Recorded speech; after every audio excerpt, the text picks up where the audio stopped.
Hello out there in Guitar Moderne land, Guitar Moderners, Guitar Modernoids, whatever we're going to call ourselves. Um, Chris Sharkey is another name that came across the transom. He was somebody I'd never heard of. A publicist got in touch with me about a new record. Fortunately, the publicist did a really good job in terms of piquing my interest quite quickly and providing the right information so that I could see somebody I might be interested in.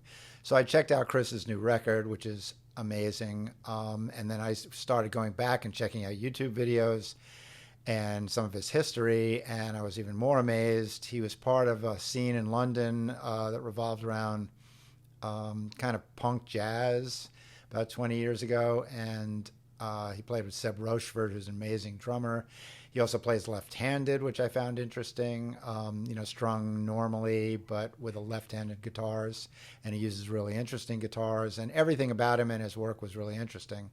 So I decided I did have to talk to him around his new record and in general. And before we continue, and before you watch the interview, please click on the links for my sponsors below, Earthquaker Devices and Red Panda, both terrific pedal companies.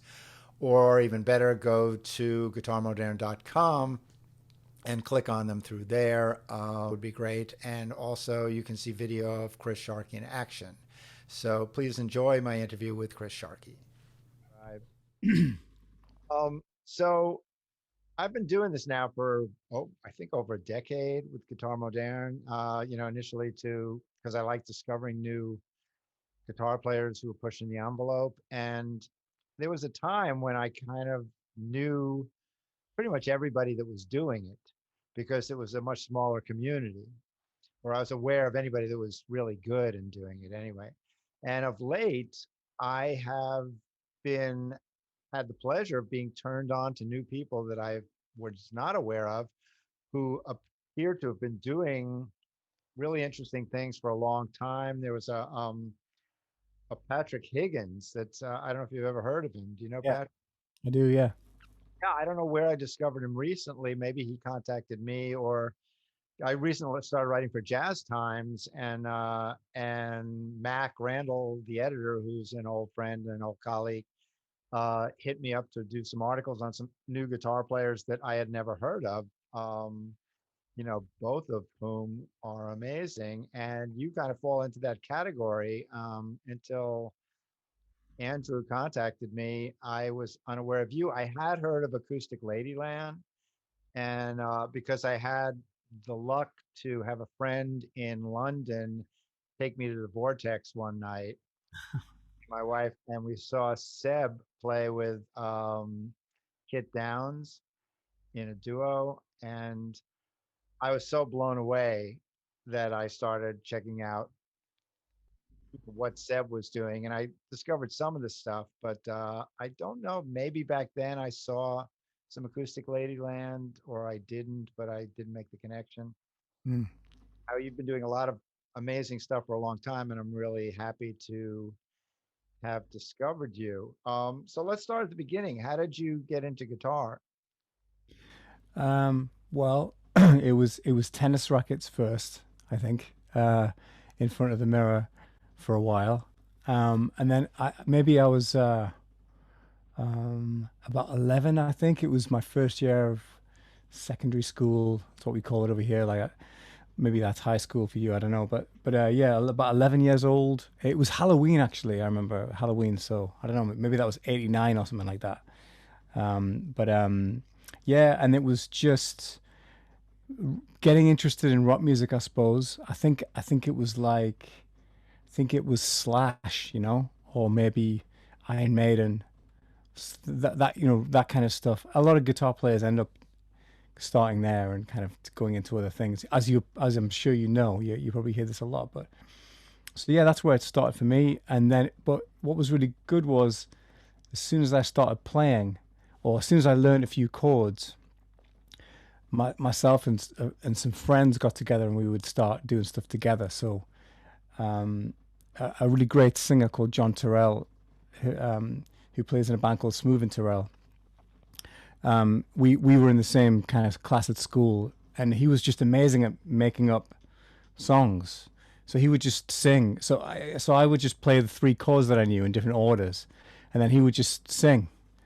So right from the very start, I was really interested in. I was very excited about improvisation, I suppose. Although I didn't really know what that word was yet or anything. It was so anytime I learned anything new, I just started throwing it into the bag of things I would play when I would just play with people. So and then the same kinds of just school guitar lessons at school, playing like learning open chords and all of that, and then at some point I joined a friend's band and as rhythm guitarist when I started being able to play more, I don't know, complicated things or more like rock music stuff. And then at some point I decided, I think it was after maybe we did a maybe we did a gig with that group when I was about 13 or 14. And that was so amazing and so much fun that I just decided that maybe this is what I wanted to do. So I got some lessons from a teacher near where I'm from. Here's an interesting thing. Do you know the guitarist Chris Montague? Well, yeah, it's interesting. We'll talk about that. First, you're coming a little hot. Is there a way for you to Yeah. turn Yeah, yeah, yeah. I'll back off my mic. Hang on. Is that better? split the difference? Okay, I'll try. Uh, something like this. Is that okay? Yeah, you could goose it a little more, maybe. Just How's that? yeah, that And should be. is that okay? Um, yeah, Chris Montague. I interviewed him for Guitar Moderne, and he was playing, I guess, with Kit in Troika.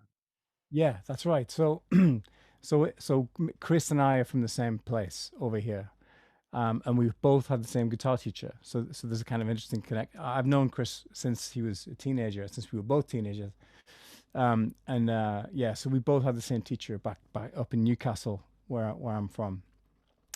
And yeah, so that and at that point, I guess it became all about like the stuff that was happening in the 80s and 90s, like the shreddy guitar stuff like Steve Vai and Joe Satriani and all of that, and prog stuff, Dream Theater and all of that, and and more heavier things like Slayer and stuff.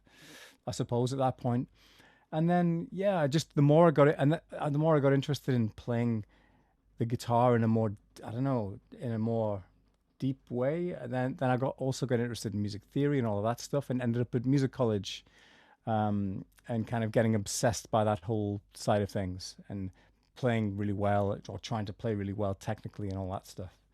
Um, that's me at around 17 years old, something like that. So I decided, I definitely wanted to do this. I wasn't really interested in anything else, so I decided to go to music university over here, and of course, like back then, like I just wanted to. I didn't really want to do any more rock music or pop music, and there wasn't really any.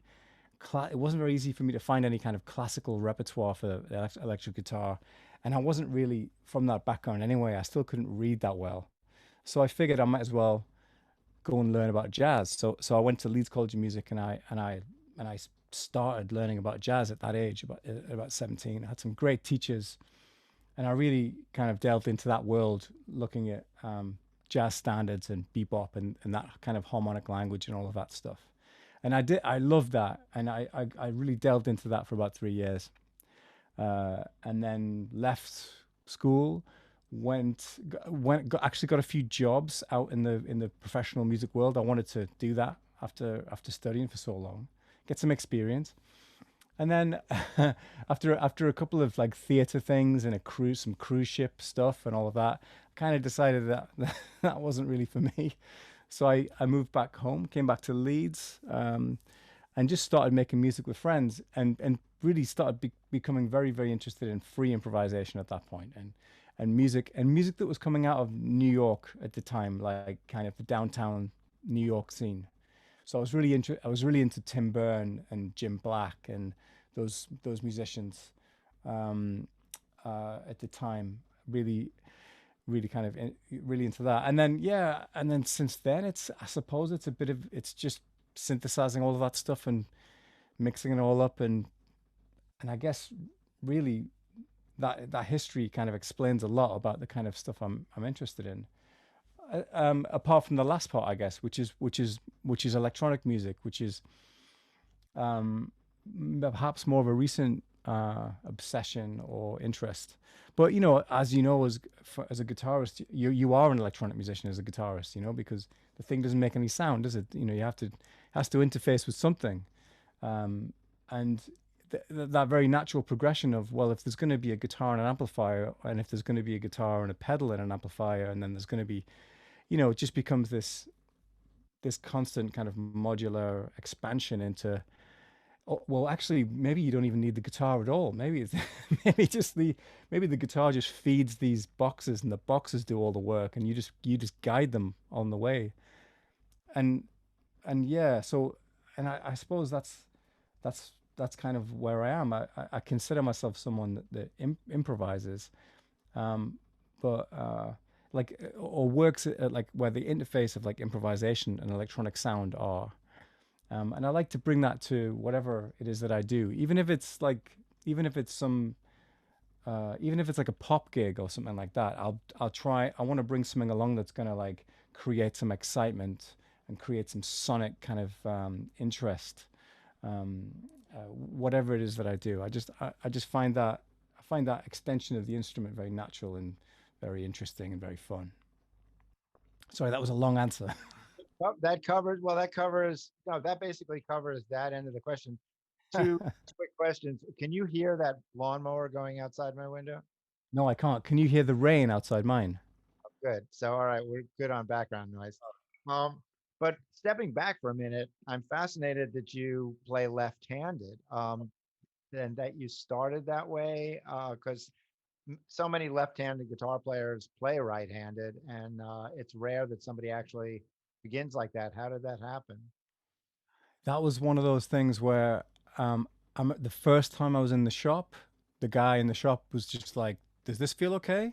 And then I put it this way, and I went, "Yeah," and he went, "Try it the other way," and I put it that way, and he went, "Does that feel okay?" And I said, "No," and then that was it. And then so the first guitar ended up being a very very cheap left-handed Stratocaster, and that was it. But the useful thing about that was is that, like, when I was at school or anywhere else or around at someone else's house, they would never have that left-handed guitar. So I can play upside down, like, almost as well as I can, like, my normal way, with the strings back to front. So I'm fine with that. So something happened in my brain at that moment, and yeah, so that's always something I've been able to do, which is a completely useless talent. Well, it's interesting. Well, not exactly. I mean, I was telling on our walk today, I was talking about this with my wife because I've known a bunch of left-handed guitar players, and it's and I worked in a guitar store for a long time, and parents would come in and say, "My son is left-handed, my daughter's left-handed. Should we buy a left-handed guitar?" And of course, my first instinct was not necessarily, actually don't. If they can learn right-handed, and a lot of lefties do, let them, because it opens up a much larger world of guitars. And then I was telling my wife, but I've known every left-handed guitar player I've known that plays lefty, can play at least a little bit upside down, if only because they are constantly, picking up friends' right-handed guitars and flipping them over. But a few, I mean, there's a guitar player, Ira Siegel, who played on Luther Vandross records and plays with the Bacon Brothers. And I once went over to his house and watched him play.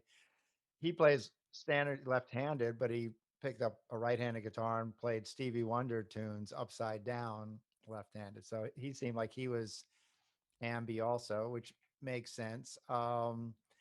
But you have an interesting array of guitars that I've seen, and lately you seem to be favoring a Mustang. For I was curious about that.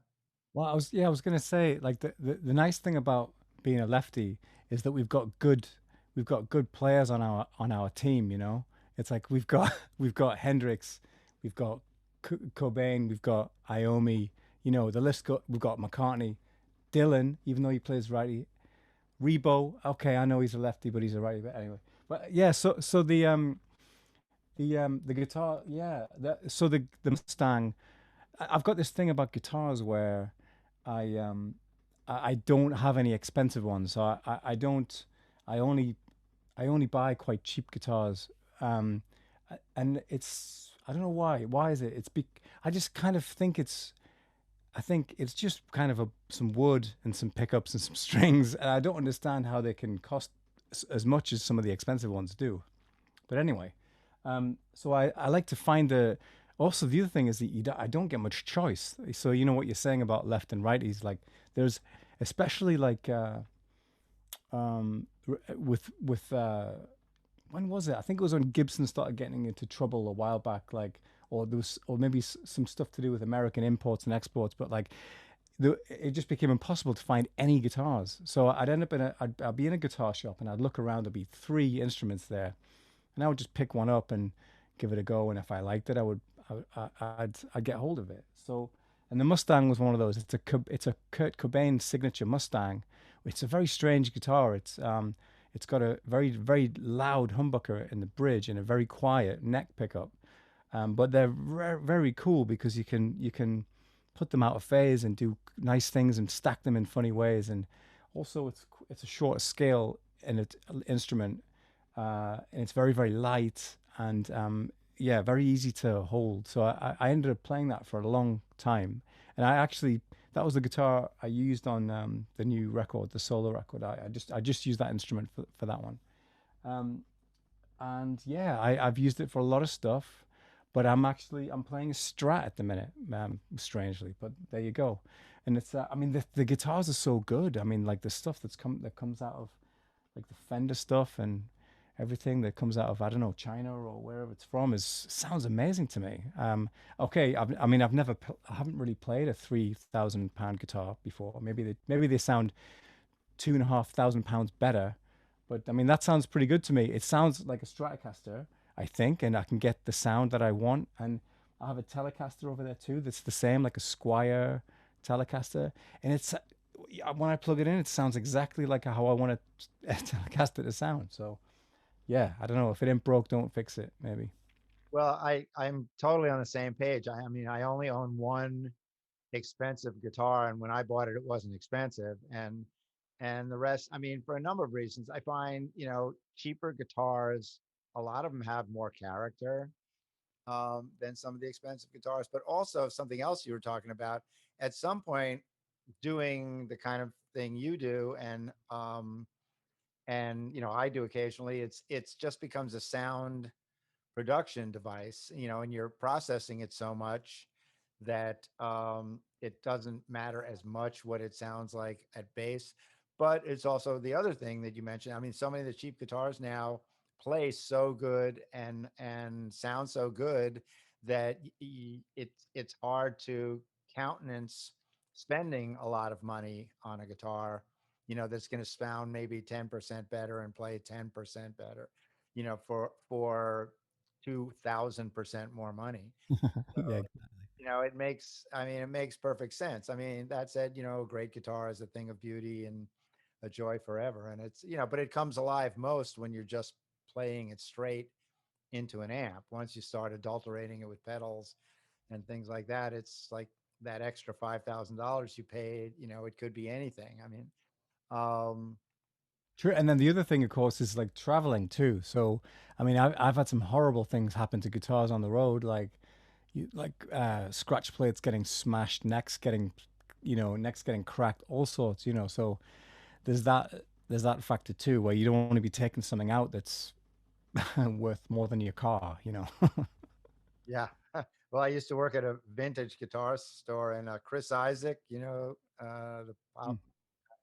he came in and he looked at the prices on some of the vintage guitars and said, "For that price, I don't want to play it. I want to drive it." Um, so I was looking over your videos through the years, and you were using a multi effects back in 2014. It looked like. Yeah. Oh, okay. Back in 2014, yeah, that would have been with Shiver probably, and I actually used that on this record, on the solo record too, as part of the setup. Yeah, that was a Line 6 Pod HDX or HD 500 or something. I used that in order to, because of the programmability of it, and then also just how quickly I could make changes and uh, create dramatic shifts in the music. And I was using that through two full range monitors too. So I wasn't using an amp then because I just liked. I mean, maybe we'll talk about this a bit more, but I just like it when the reverbs, for example, are full range, and they're not restricted by the frequency response of a guitar speaker or cabinet. That was what attracted me to first using those monitors, and plus they were incredibly loud as well, which was also useful. Well, what kind of monitors are you using? They were Yamaha DXR 10, two of them. I've just sold them actually because I'm using something else now, but they were great. They screamed away constantly and never once gave way or didn't work or anything. Absolutely fantastic. What are you using? You uh, often make glitchy sounds with the guitar. I'm always curious what somebody's using to make those kind of sounds. Glitchy things. The, Discuss.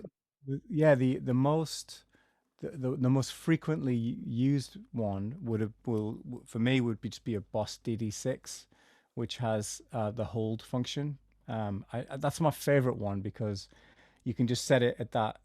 You have it set on that setting, and then if you just tap the pedal, it'll just snatch and repeat a fraction of the sound. And then if you hold the pedal afterwards, you can layer up on top of it. So I would always, even on like a pop gig or something like that, I would take that and then every now and then just throw it in to create a kind of something, a kind of moment. And you can. It also functions as a looper because I think it's got a 6 second length or 4 seconds something.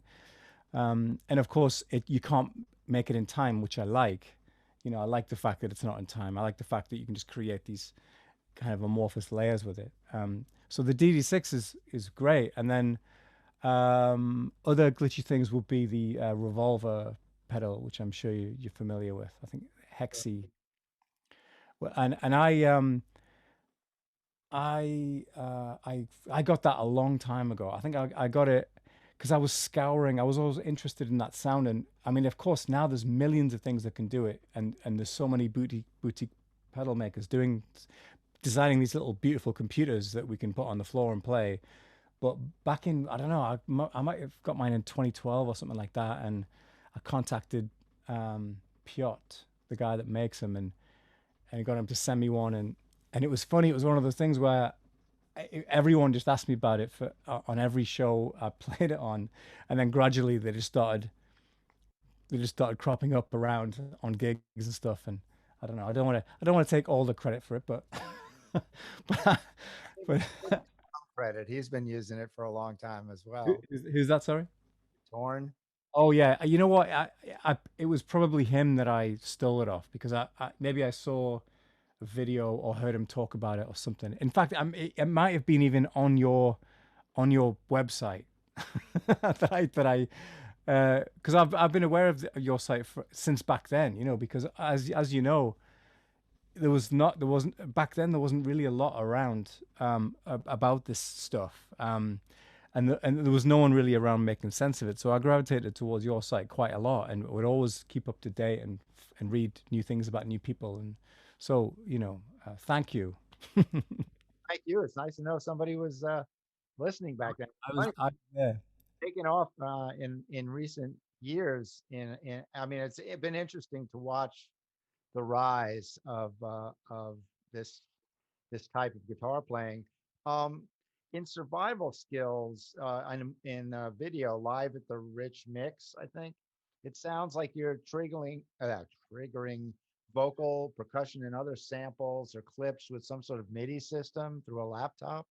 Were you doing that at that point? Oh yeah, yeah, yeah. That's kind of yeah. I did that for a year or two, and it was a kind of stepping stone thing, really, to to get me to the point where I am now. I think so. So when I first started using electronics there was guitar pedals and guitars, and then it moved on to just hardware, really, where I wasn't even really playing the guitar and I was just playing with boxes and stuff. And then the guitar came back out, and yeah, I was using a piece of software called Audio. What's it called? I Your can't remember. mul- Um, I think it's just called MIDI guitar or audio. Oh yeah, MIDI guitar, Jam Origin.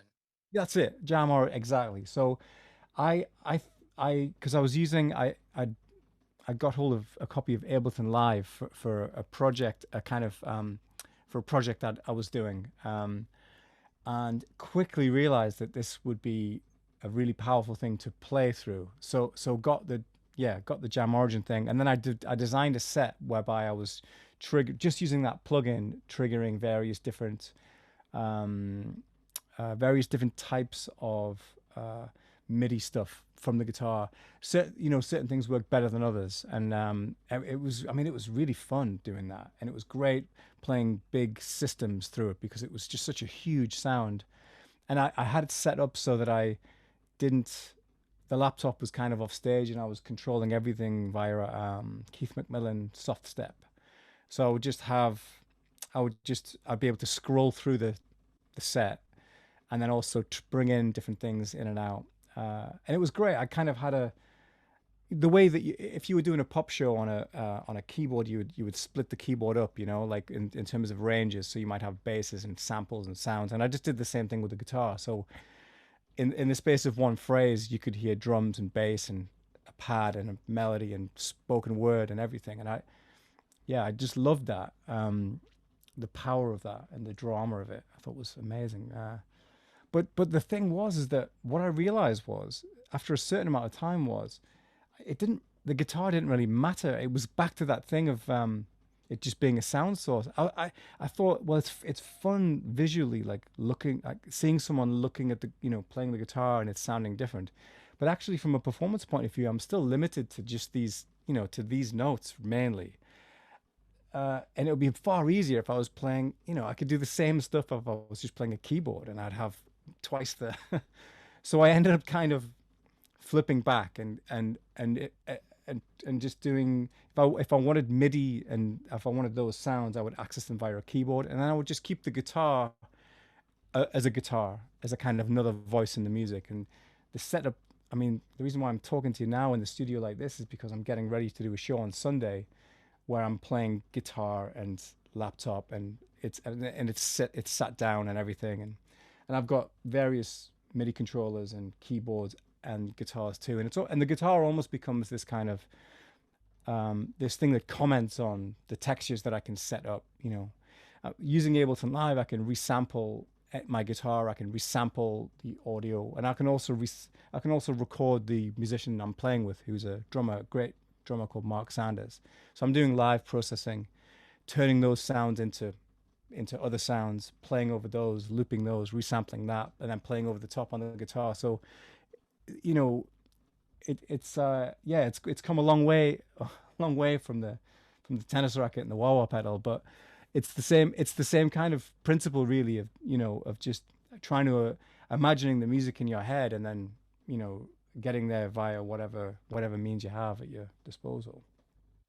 Yeah, well, I totally relate because I mean I've been playing guitar through Ableton now for uh almost 10 years myself. Or this T-shirt from Warper Parties in New York, which is where I discovered that whole concept. And the battle for me, and it sounds like somewhat for you too, is how do you incorporate the guitar into that while still maintaining the spirit of what a guitar does, and what that a keyboard can't do, for example. In other words, I mean, because you're absolutely right. If all you're going to do is trigger stuff the same way you could from a keyboard, it's just more problematic doing it from the guitar. I mean, as well as Jam Origins MIDI guitar tracks, it's still not perfect, and you're still going to have glitching, which some people like and kind of have as part of the experience, but because the guitar glitches.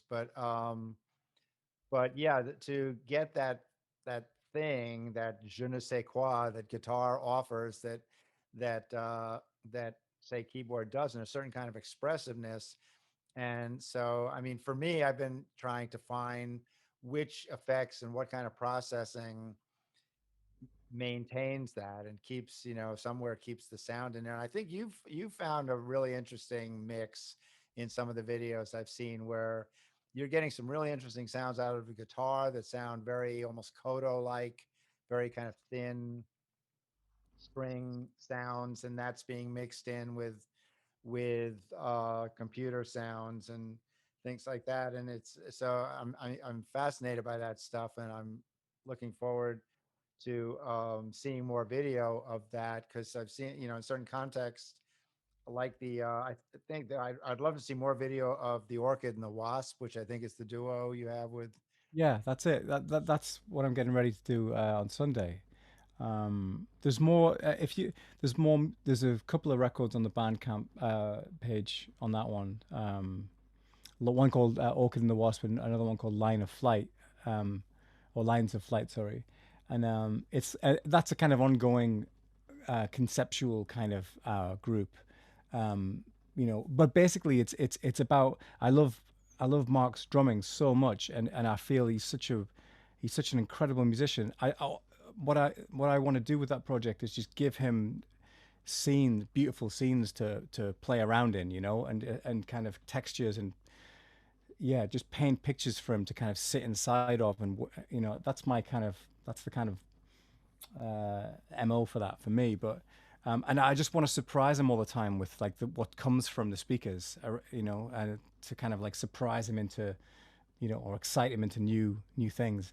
But yeah, I mean there's a lot going on with. I mean, it's the most complicated thing that I do, and I've just spent the day today kind of scratching my head and trying to trying to get things working, to get things to the point where it's easy, where the sounds that I want are there quickly and fluid, and there's enough variety there that it's not just going to be simply recreating something, because for me it needs to feel spontaneous. So I think the key for me is being able to is being able to improvise things and then bring those things back in different ways. Like that keeps it in the moment for me, in an interesting way, and keeps me excited as a performer, and rather than simply executing things that I've planned. That's not really that I don't really get a lot of enjoyment from that. But I think for an Ableton Live point of view, where I've got to with it, I'd be interested to hear where you are. But I've been I'm at a point now where I'm essentially using it as a wet rig. So I'm using a line six. I'm back to line six down on the floor here. Line six HX effect going into an audio interface with a dry signal, and then using Ableton, having an effect signal inside Ableton with I've got 8 different channels that I can bring in that do various things, but the and they're very extreme in what they do, and they do way more than any pedal or pedal board could do. So I think for me, it's like harnessing that side of live is the amazing part, where you can literally have things harmonizing and moving around, and compressing, and all of this happening at one, and then in a moment switching to a super wide doubling flange kind of delay thing, and then in a moment into some weird beat repeat glitch stuff, and then all three together just with very very quick movement. And that for me is it gets around the latency problem, because I'm just monitoring direct from my audio interface. And I don't mind if my reverbs are a bit latent. It doesn't matter because they're reverbs. So I just work with the latency creatively, and sometimes you get some cool rhythmic things happening anyway. And then of course anything that's happening MIDI is still completely latency free, so I can be very direct with synth sounds and resampling. And then my drum processing is the same as the guitar processing. So it's essentially, it doesn't matter if it's in time or not, because I'm grabbing things and throwing them back out, or creating patterns from them elsewhere. So, and I just think, I mean, for me, live is the most exciting thing. Really, it's like since discovering that about 5 years ago, 4 years ago, It's that's been yeah, it's the reason why I've sold all my stuff. And because it's like I just love the fact that you can just build whatever you want. And I love and it seems like the thing I love the most about it is, and this happened literally, it happens every time I try and make something for a project. It happened today several times. I come across a problem or something that I want to do, and then straight away a beautifully elegant solution presents itself by the way that software is designed. By the way that the utility to device works, for example, and the fact that you can automate everything, and the fact that you can use clips to change parameters on setting on anything you like, and use LFOs to control things and envelope followers. I mean, it's just like the most unbelievable playground for your creativity, and yeah, yeah. Okay, advert over. But I'm an evangelist. Well, I mean, you're preaching to the converted, and to many, many other players out there. I mean, do you know Leo Abrahams from London? I do, yeah. We've hung out a bit actually. Yeah, yeah, we had dinner last time I was in London. He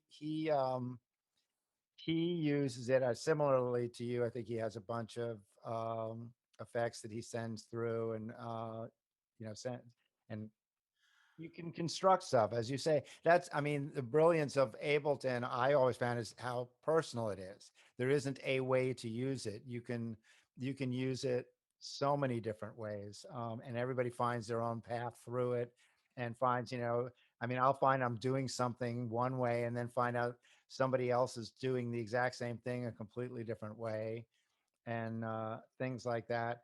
I mean, my path has led me to using more iOS apps along with Ableton, because there's an interface called iConnect, which allows you to send and return from an iPad. And so I can set up an effects send and return that sends all my signal to the iPad, and then I can go through all the iPad apps, and then and processing, and then bring that back as a return in Ableton. And I'm exploring that, but there's a million different ways to use it. I mean, it's bottomless and endless, and it's as you say, it sounds great, played through full range speakers, and it gives you a big sound. Yeah, I'm trying to think of the downside. I mean, all I can think of is that, that effects, it's been interesting to see how hardware effects have gotten closer and closer to what you could do in Ableton, but it's not as elegant, and it's not as easy, and it's not as easy to do what you were talking about, which is make changes and have things right at your fingertips. So I'm curious, are you using mostly Ableton, the Ableton standard plugins, or are you using a lot of third-party plugins or Macs, and are you programming Macs, and how's it working? I'm I think when I first started out using it, I was using a lot of third party stuff. Just out of a kind of snobbery, I think. Oh well, it's like I would never. Oh, I'm not going to use these on these plug. It's like in Logic, you don't. No one ever uses the Logic, plugins. Maybe they do, but and it was that, and then I think just recently, I made a decision during the lockdown because basically, I also produce music, so I also mix and master music. Hence all I don't know if you can see all of this stuff. So and I always tend to mix and master in Logic, and then do all my performance stuff in Live. And then over the lockdown, I just wasn't touching live because, of course, I wasn't playing live at all. And I was really, really missing it. And I just sort of decided, why am I, what, if I'm going to be like using anything, if I want to devote time and energy into like some software, what's it going to be? Is it going to be logical? It's going to be live. So I just made the switch. I don't know, about 6 months ago, and I've just moved everything over to live, and I've been mixing and mastering and everything in live, and it's just so much better. It's so much, yeah. I'm just really enjoying the very unique functions that it has, like things like things like groups of effects chains.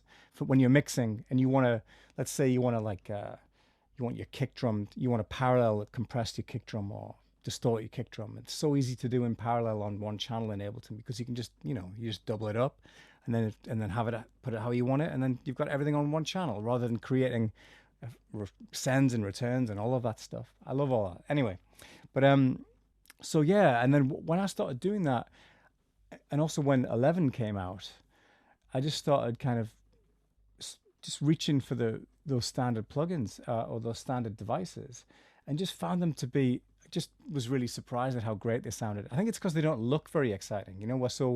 We're so visual, aren't we? We want to have things all nice and beautiful, and or we want the Echo Rec front, to look like an Echo Rec or whatever. But really, it's like all that stuff does is like eat up your CPU. It's like the code. It's the code that matters.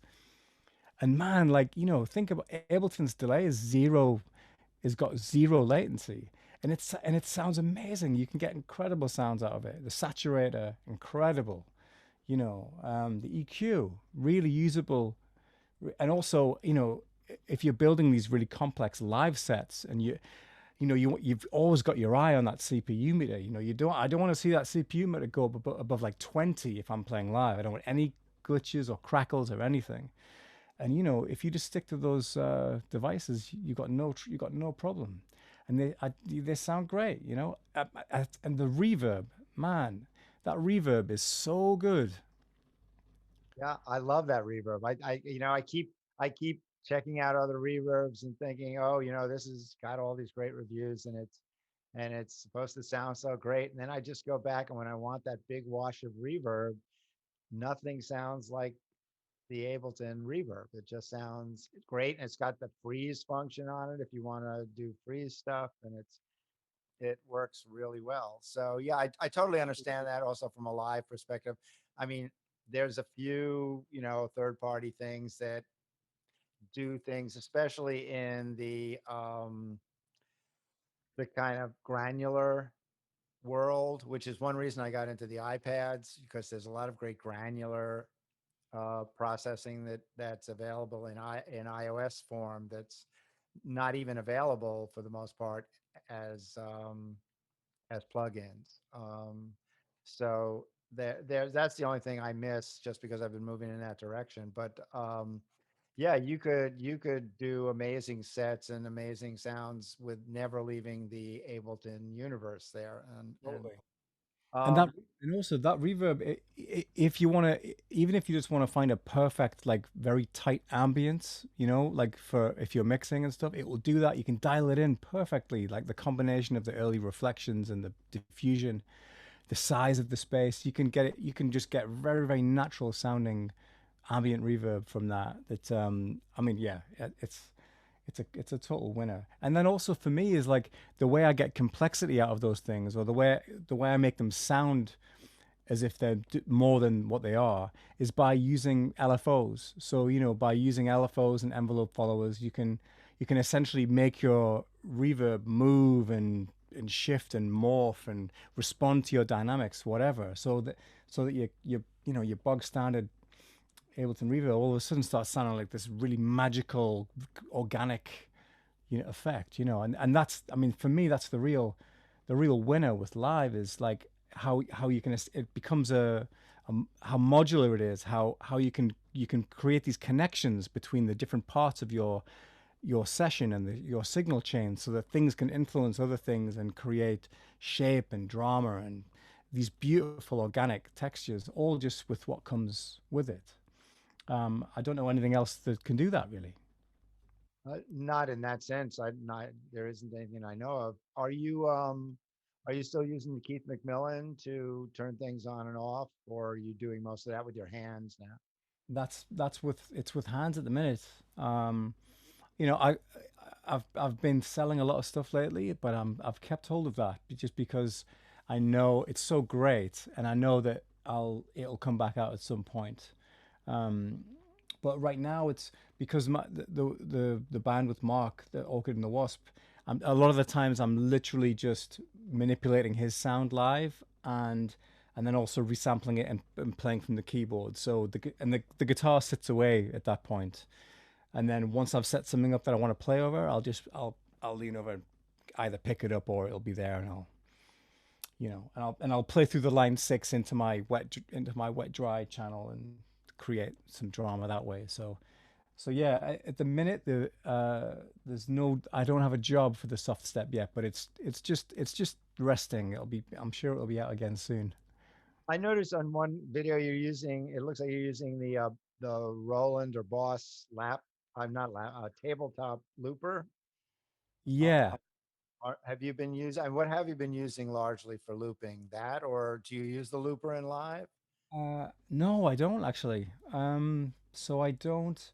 So the tabletop looper, yeah, I actually got for some education work I was doing, like doing loops with kids on the mic and stuff. And but it's so great for the tabletop thing. And when it was a big part, I think, of how I made the solo record that's coming out, which was what was really important for that to get those sounds and to get those complex shifting things was to have several points in the signal chain where I could loop and have the sound pass through it. You see, so you could loop at the beginning, the middle, and the end of the chain and create these complex, yeah, textures. And of course, that looper gave you five or four or whatever independent loops, which with their own volume controls. I think I had like I was using a DD6 and to loop a little bit, and then I was using the Revolver to loop a little bit, smaller loops, and then I was using that to loop, and then I was using the Line 6 to loop because it has that great, half speed, double speed reverse thing. And then I also had I had an Eventide Time Factor, which has got a fantastic looper on it where you can transpose it. And then there was a final, and then in the mixing desk, because for the solo record I didn't use any amps, I just went straight into two channels of a mixing desk, and then from that into my interface and just recorded that, and that's the record. But so the reason why I used the desk was because I had the master inserts of the desk. I had I think it was a Strymon Big Sky, so I could go. So that was my reverb on my master if I wanted it, and then on the auxiliary of the desk I had a Chaos pad, the Chaos effects, and I could loop on that too. So I think that's five, six, seven different places I could loop. But I'm not really a fan of looping that sounds like looping. So what was great about that is that as the signal chain, as the signal moved through the effects chain, I could grab little bits of it or longer bits later on if I wanted. And what I was interested in was the way those little mini loops kind of interacted with each other to create these bigger sounding, very complex and detailed and and dense kind of textures. So it's on the solo record. There's tons of looping going on, but you don't really hear it as that. And what was really nice about it was if I wanted to make a change to the texture, I could just start at the beginning and throw something new in, and the loop would gradually change from one thing to the other because the new loop would start at the beginning and then slowly work its way through the signal chain till it got to the end, and which would create a kind of crossfading effect. And if I wanted to, I could do it the other way around. And sometimes it happens quickly, and sometimes it's only between two units. But I really like that kind of crossfadey thing you could get when you've got several things capable of looping like that. And so was there a reason I mean, theoretically, I don't know if it's a CPU thing, but you could do that with multiples or something like that with multiple loopers in Ableton. Yeah, Um, I'm sure you could, but I think it's one of those things where, for me, what excites me about I it's I've got a thing about I think sometimes in the early days of having equipment, I would I would get used to working a particular way with something, and then I would buy something new or get hold of something new, and then I would make the mistake of trying to do what I did with this thing on this thing, and it would always make me really frustrated, and I would end up having a hard time. rather than look at the new thing as being a new thing. And I think for live, yeah, when I first started working with live, I remember trying different ways of trying to get this sound that I'd had, and then I kind of realized that I'm kind of done with that actually. That all that stuff over there with the mixing desk and that signal chain, that's what that does. What can this do that's different to that? That's an extension of it or a development of it. And then so for me, like the penny dropped when I realized that you can the way that you can record things in, and then once things are in, move them to other places and do things with them. And so for me, like what I use a lot with live is resampling channels. So audio channels set to resample, so that it's just recording the output. So anytime if I hear something that I like, that's either a combination of my guitar and a synthesizer and a sample and Mark or whoever I'm playing with, I can just grab it and then grab 5 seconds of it. And while I'm still playing, I can pull that into a simpler and then create a pad sound from it or create an arpeggiator from it in real time. So you're grabbing the thing you like about the sound and then pulling it somewhere else and doing something with it and then pulling the music in another direction.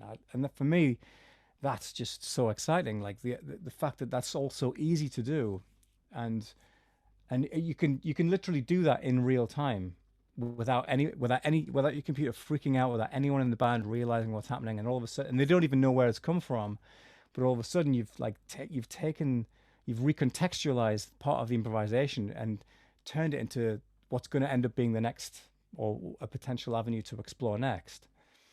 And yeah, so for me, it's like, yeah, and also, yeah, of course, like with looping, the idea that all those different channels that I've got going, a guitar channel and a synth channel and a drum channel, can all just be clipped anytime I want and then looped in that way. So if I was going to do looping in that way, I would probably I just use the clips to do it rather than the looper, just because it's right there, and I could grab anything I liked at any point and pull it into a sample instrument, or just resample all of that and then start and then go again. So it's this kind of constantly referencing itself, kind of but moving forward kind of thing. But to be honest with you, I haven't really done much with Ableton's Looper, and maybe I should. Maybe I've been putting it off for too long. It's interesting. I mean, it works really well. There's a guitarist, Dan Phelps, who uses it really well. He's got it hooked up to switching where he will, because you can change the length of the loop, with a foot switch, and so you can record a longer loop, then make it shorter, and then record over that and make it longer, and do things like that. And he's got that down. I was using it a lot. I mean, I've lately found a couple of loopers in iOS that that I like. So I have multiple loopers, kind of what you're doing with the hardware. I have in the iOS, and Cool. record different loops into different loopers in there because they each have their own little quirks and things that they do.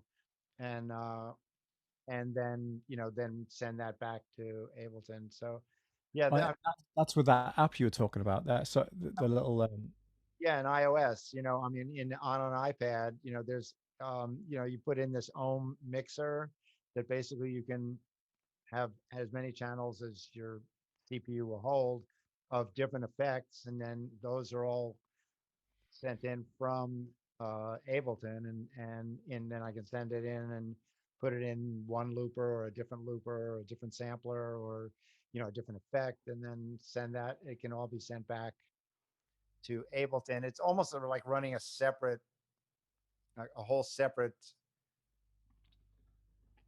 concept. And then, but then it's sort of like what you're talking about. Like you'll take what you've got in Ableton and then resample it and then work with that. I could theoretically take everything I'm doing in the iPad back in and then work with, do stuff with that if I want to respond to that. And it's just a different way of working.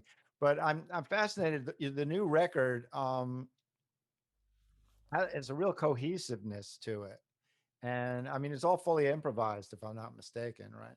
yeah. And I was curious, if did you place any restrictions on what you were going to do to, that, because that one of the dangers of kind of what we do is the possibilities are infinite. The sonic possibilities are infinite. The musical possibilities are infinite. And you are well schooled in many, many varieties of music, but there's no massive power chords on the record that I recall, and there's no bebop licks. I mean, so it's just I'm curious if that's a a conceptual thing, a conscious thing going in that you decide. Well, yeah. So that record was all made in 2015 over a period of about 3 months, and it made in this room, and it was the first time I'd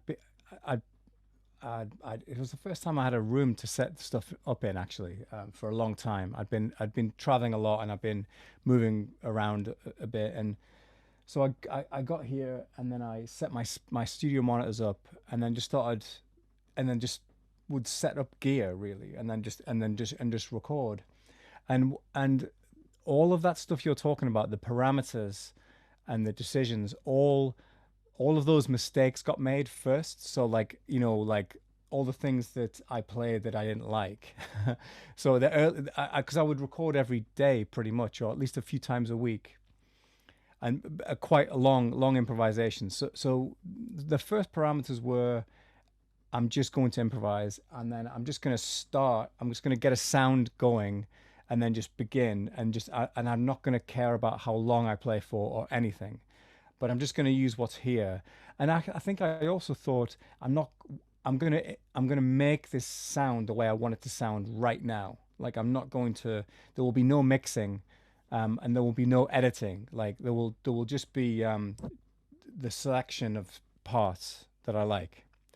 So I decided that early on because I just spent a lot. I just the last few records I'd made with bands had ended up being these editing nightmares and mixing nightmares, and I was really tired of that, and I just wanted to play and enjoy myself and listen to the sound coming from the studio monitors loud and just enjoy how nice it sounded and just enjoy that moment. So, but yeah, like at the beginning, the first things that I did, there were lots of discernible notes, chords, harmony, but I'd sometimes soloing over things. And anytime I listened back to it, I just didn't like it. I just didn't think it just felt like a dead end to me. I couldn't do it. I couldn't. That manual Gotching record, E4, E5, where it's like him and a load of synths, and he just kind of shreds over the top. Like I can't do that. Like that's for him. He can do that. I couldn't. I tried, but it's just I couldn't get anything. I couldn't. Yeah, I couldn't get it to go anywhere. Like I don't know. Maybe I need to go back to that. But what I found was the things that worked the best were bits where you could still hear discernible harmony and rhythm, but it wasn't. It was just kind of obliquely there. It was like a shadow or something, or a blur, or just kind of behind static or something. The bits that I kept coming back to were this like obfuscated kind of harmony and texture and rhythm, and you could still hear the form of the music moving, but the harmony wasn't being pushed in your face, or the playing wasn't being pushed in your face. And they were the bits as I went forward that I ended up coming back to. So the process became a kind of narrowing, and I was by the time it got to July, I was really killing it. I was doing really well, and a lot of the pieces that are on the record are from the last 2 or 3 weeks that I did it, because that was where it really hit its peak in terms of the signal flow and the ideas and the way that I could make the sounds work the way I wanted them to. Um, and yeah, so that's kind of so what I'm saying is that like I didn't, there was a lot of error at first is the answer to the question, and then gradually over time, the what the what the thing what I wanted the thing to be kind of revealed itself, and I think that's why the record has a cohesion. I'm very pleased to hear you say that, because that was very important to me. I wanted all the pieces, even though that they are sonically different and they are varying durations. I do think that they have a kind of common kind of sound or intention, and that was just the result of kind of very dedicated work over quite a long period of time, and also quite a lot of reflection. Making sure that the first, like, I would play, and then I think I would almost immediately listen back and select the bits that I liked, and then I just discarded everything else. So I was very decisive as I went along, and then I would leave it for a day or two, go and do something else, and then I'd come back and I'd go again, and it just whittled it down. And the interesting thing was is that when it got, but I think the last piece that I played may have been Scorpion Bowl, which is the last tune on the record. And when I got to the end of that track, I literally looked down at all the equipment that I had set up, and I just thought, that's it now. I can't. If I do anything else on this, it'll just be what I've already done. Do you see what I mean? And I realized, and it was very, very quick, and I just realized that it was over, and that was the end. But what I had at that point was about 5 hours of music, and then in the 5 years that have passed, I've just listened to that stuff a lot, and then just gradually, just in the same way that I narrowed in on the concept or the sound, I've just narrowed it, whittled it down to the stuff that I like the best. Sometimes little snippets, sometimes very long pieces. And that's really the story of the record in it, in a nutshell. But it seems like your music in general may be moving in that direction. I mean, because the Orchid and the Wasp has that kind of feeling to at least your part of it. I mean, well, I didn't get to listen to the whole record, but my sense of it was not that there were not a lot of not a lot of guitar things going on. So on the solo record, is there much guitar, but is it just obscured by all the processing that it's gone It through? on the solo record, it's all guitar. There is not. It's all guitar and it's all hardware. So that was pre Ableton, that all that music, and the signal chain that I described to you earlier with the several points of looping in it. That's how that was done. So it was that record was just. There's a picture of it. I took one photograph. Well, I really wish I'd taken more, but I took one photograph. I think it's on my Instagram from July 2015. There's only about 7 pictures on my Instagram, so it's easy to find. And it's this table from the side, and it's just like a bunch of stuff in a row, and that was me towards the end of that. I'm glad there's one photograph because you can kind of see everything, and I can remember. That I had to look at it before I talked to you just to remind myself of what it was that I did. But um, yeah, so that's how that was. So yeah, it was guitar, and a lot of the times the starting point was literally the sound, just the sound of the guitar with me not playing it through a compressor, through several compressors just to amplify the noise, and then looping the noise and pitch shifting the noise till it sounded like a chord or some kind of harmony or rhythm, and then I would start to add to that. That's how a lot of it started. Literally just like the sound of the instrument like turned up as loud as it could be, no amplifier, just straight into a desk. Um, so yeah, it's funny because obviously I'm doing something completely different now, but I almost just see the record as being it's almost just like it's just a piece in itself, like I think it was a method, but then it's also I think a a bit of work that I'm very happy with in terms of its kind of musical content, emotional content, and also just conceptually maybe so even though it was made a long time ago, I still I think it's perhaps one of the I think it's one of the things that I've done that I'm maybe the most proud of, because of the fact that it is just a guitar and some stuff, and the thing is that even though I feel like a lot of the time I'm hiding from the guitar, by using live and using um, synths and controllers and all of this in live processing.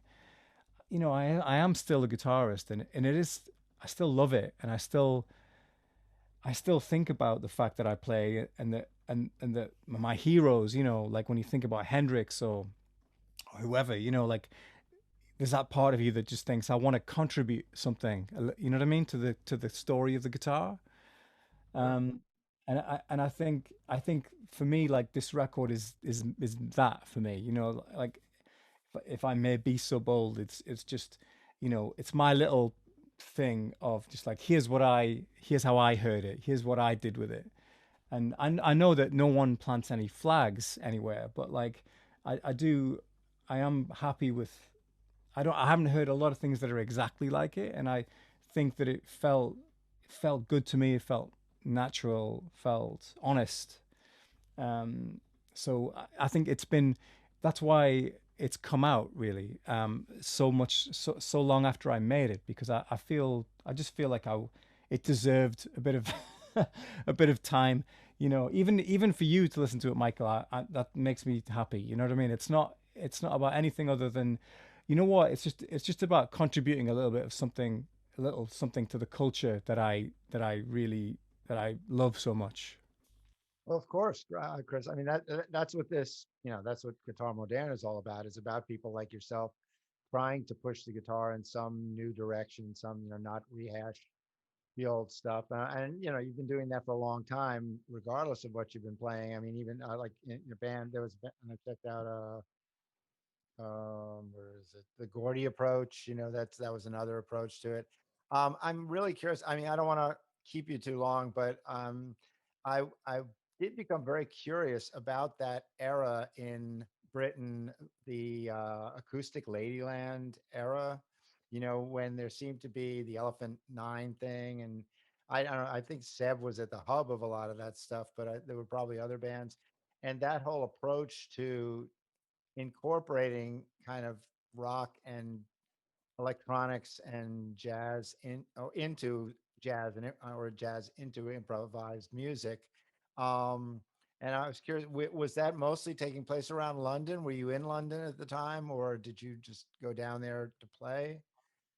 Um, well, I'm based in Leeds, which is about it's like about what is it, a 3-4 hour drive, um, right in the middle of the country, and um, there was been there was a bit of a like Leeds had its own scene at that time. I mean, yeah, like Acoustic Ladyland, Seb and Pete Wareham were doing that down there. There were other bands like Lead Bib.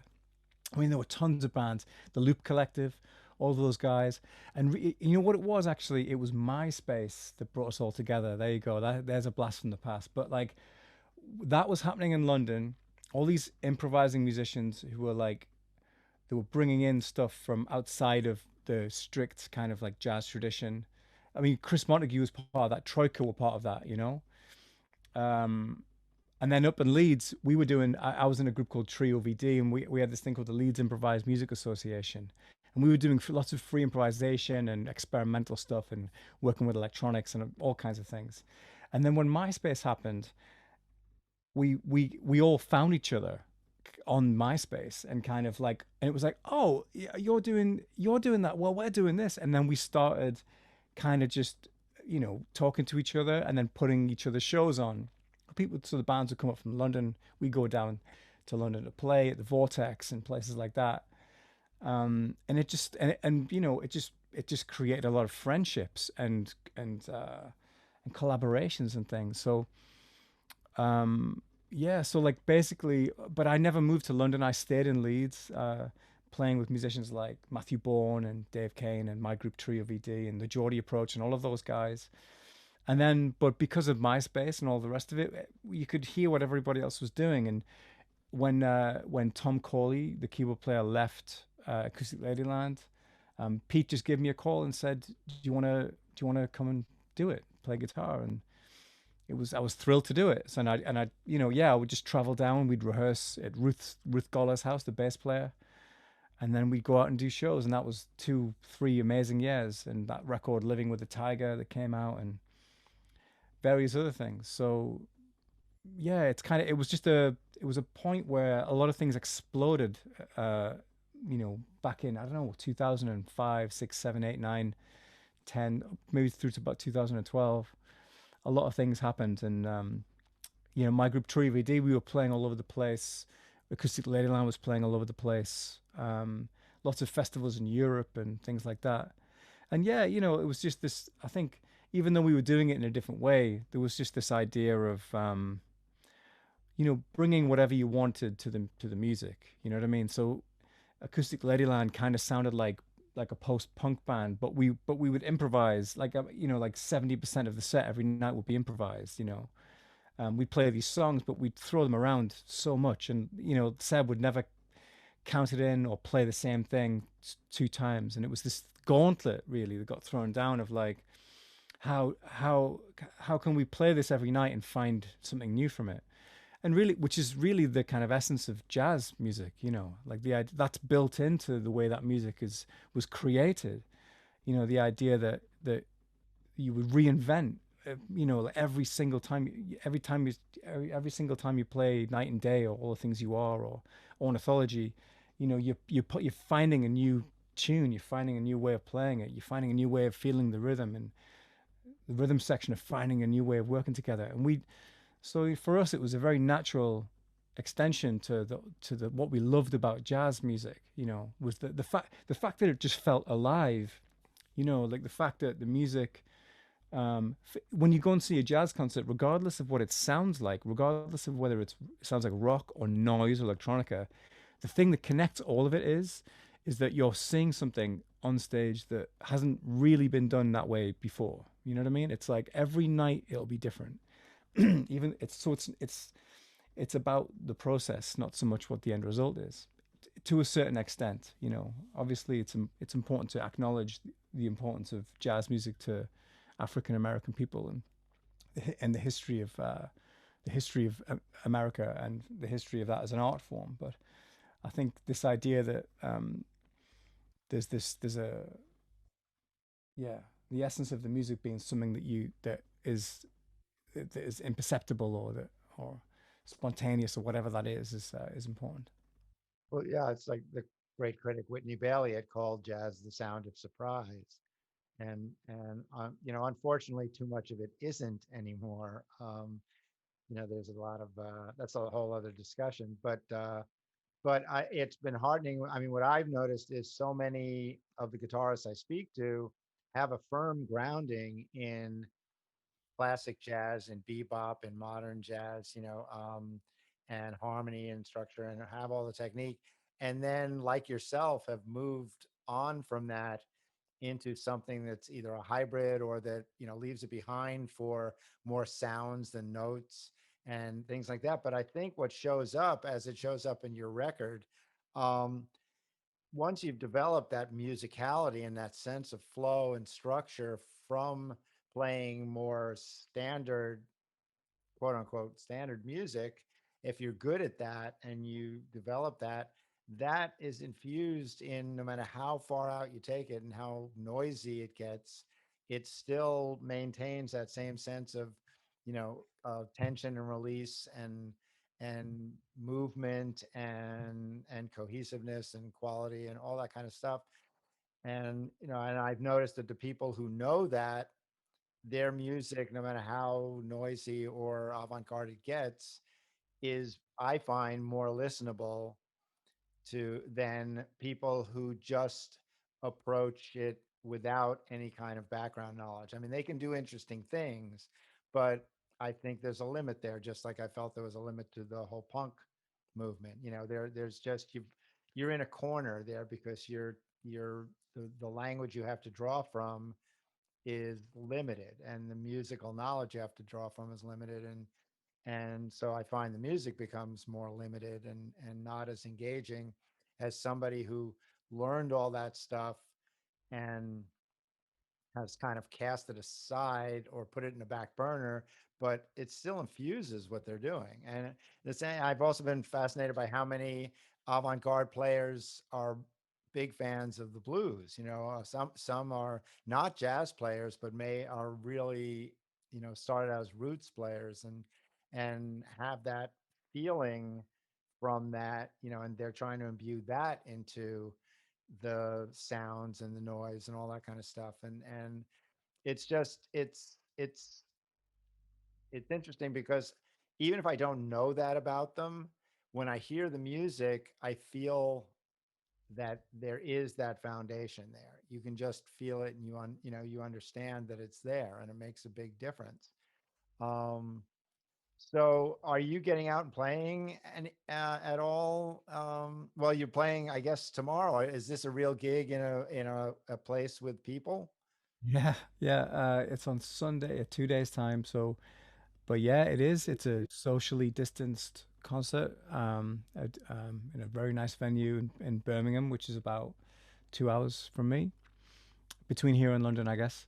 Um, and yeah, so but there's not a great deal happening right now. It's still very early days. I'm playing. I've got one more show in September, and then I have a tour in November. And then everything. I mean, there were lots of things on hold pending, everything. So we're still waiting and seeing. Mark and I are hopefully going to Punkt Festival, which you might know. Oh yeah. Uh, yeah, that's hopefully that's we're waiting on dates. Have you been over to that? No, no, not yet, but it's on my bucket list. Sure. To move on because I don't have much longer uh, to get it done. But yes, it's been on my bucket list. I mean, I know I've been RSET for years, and I've always talked about coming over, and I'm sure I could hook something up. It's just it's Norway's really expensive. So to go over, for that would be a real commitment. But COVID Maybe, has made maybe you can more. get jazz times to. Can you get jazz times to pay for it? Maybe, yeah. Magazines don't pay for that stuff anymore. The good old days of junkets when Boss flew 15 of us over to Japan for a week. Um, no, that doesn't happen anymore. But I'm sure I could get an article out of it for Jazz Times, and through covering it for them and for Guitar Moderne, I'm sure I could get press pass. I'm sure Ivan would hook me up. So I mean, if you're doing it, that's another reason to do it. When is that again, or if it happens? Well, it's in the autumn, so but we're still waiting for dates. We'll see. We'll see. I'll keep an eye on it, and that would definitely be um, on my list. Well, let me thank you for this. Why don't you tell people the name of the record and where they can find it? Uh, Yeah, well, the record's called Presets, under my name, Chris Sharkey. It's out June 25th on Not Applicable. It's also available on my Bandcamp page, Chris Sharkey Music dot Bandcamp, something like that. Oh, I should really know that, shouldn't I? But but- yeah, I'm sure you can find search my name in presets, you'll find it. Yeah, so it's not coming out till June 25th. right. Yeah, so it's I won't yeah. buy this before then, in that case. Yeah.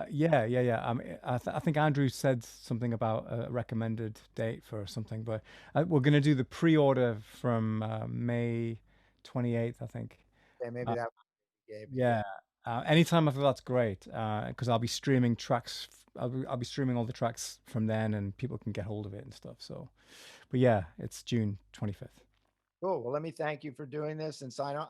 I'm going to turn off the recorder, and we can talk about a few other things. All right, cool.